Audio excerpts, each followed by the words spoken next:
Orang bersyahadat tapi tidak melaksanakan sholat, bagaimana kisahnya orang tersebut? Lalu tidak bayar zakat. Nah ini Islamnya Islam bohongan nih.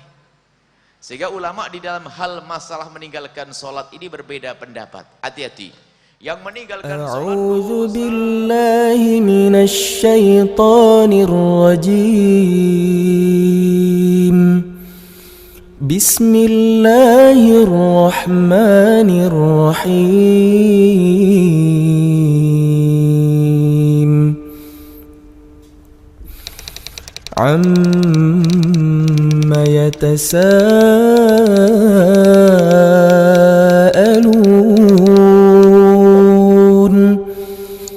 'anil naba'il 'azim. Salat, tak mendirikan sholat. Orang bersyahadat tapi tidak melaksanakan sholat, bagaimana kisahnya orang tersebut? Lalu tidak bayar zakat. Nah ini Islamnya Islam bohongan nih. Sehingga ulama di dalam hal masalah meninggalkan sholat ini berbeda pendapat. Hati-hati.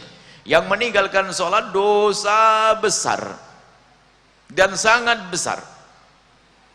Dan ingat, yang namanya sholat, yang bisa melakukan sholat hanya manusia pilihan Allah. Biarpun orang itu keker, gagah perkasa, sehat, kuat, belum tentu dia bisa sholat. 3 menit sholat duhur belum tentu bisa.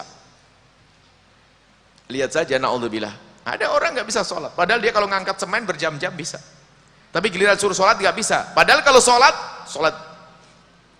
nggak bisa berdiri, dia boleh baring, boleh duduk. Nggak bisa duduk, boleh baring. Nggak bisa baring, boleh telentang.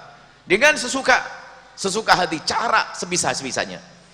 Tidak dipersulit urusan sholat. Lihat, begitu mudahnya sholat.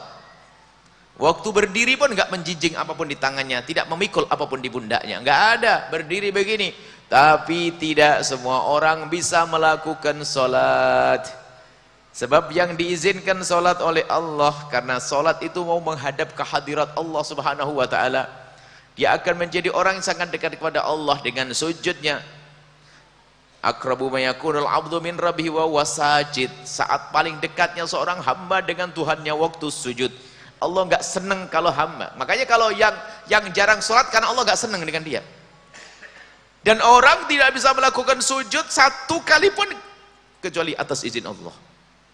Berarti Anda masih diizinkan sujud, sholat, ketahuilah Anda masih disintai oleh Allah. Allah senang hambaku sujud, menghambakan kepadaku, bertawaduk di hadapanku. Tapi lihat, banyak orang dia bisa berdiri berjam-jam tapi suruh sholat gak bisa. Aneh, unik. Padahal sholat ringan, 2 menit zuhur, 2 menit sah kok. Masih lumayan lama 2 menit itu. Ada yang 1 menit beres. Tapi kenyataannya lihat, ada orang gak bisa. Kenapa? Karena Allah menghinakan orang tersebut. Maka hati-hati. Jika Anda termasuk orang yang mudah meninggalkan salat, hati, Allah jauh darimu, akan terhinakan.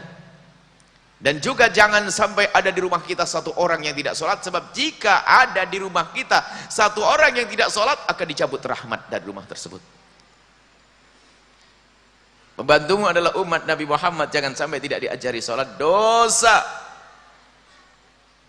Hati-hati sholat.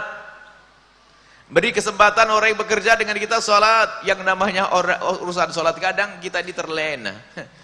Ustadz masuk neraka, bisa banyak Ustadz masuk neraka. Kenapa? Bangun masjid, bangun pondok, tukangnya 60 orang nggak sholat semuanya ini.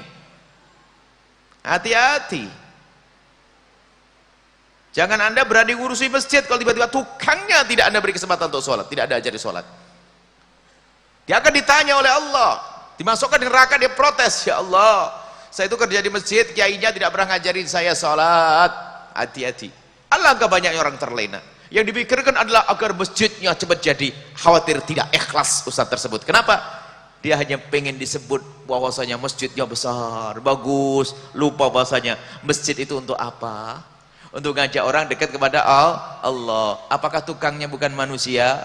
Lah kok nggak diajak, berarti kita sudah lupa. Mungkin waktu bangun masjid impiannya bukan ridho Allah, impiannya adalah saya ingin menjadi panitia tersukses. Bangun pondok pun juga sama seperti itu. Ingat, semua yang bekerja harus sholat. Jangan sampai ada yang tidak sholat. Beri waktu, istirahatnya ditambah 10 menit. Beri waktu. Punya karyawan 2 tidak sholat semuanya, Masya Allah. Lah kok daftar masuk neraka? Mending tidak usah pakai karyawan, kerja sendiri. Karyawan 2. Itu 2 karyawan, kalau 1000 karyawan, wah dalam banget tuh nerakanya. Tapi sebaliknya punya karyawan 2 sholat semuanya, Allah jadi pahala. 1000 karyawan, hebat. Hati-hati urusan sholat. Jangan main-main urusan sholat. Sholat adalah saat kita mengadu kepada Allah. Salat kita bersalam kepada Allah. At-tahiyatul barakatuh. Assalamualaikum ayuhan nabi. Assalamualaikum. Asyhadu an la ilaha illallah. At-tahiyatul barakatuh kan salam kepada Allah. Makanya kalau ada orang yang meninggalkan sholat, dosa besar.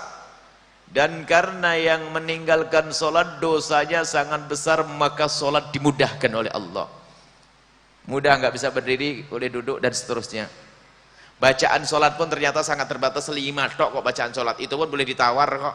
Bacaan sholat nggak banyak-banyak. Pertama takbiratul ihram, Allahu akbar. Baca Fatihah, tasyahud akhir tahiyat, at-tahiyatul barakatuh, salatu thayyibatul sampai asyhadu an la ilaha illallah, asyhadu anna muhammadar rasulullah.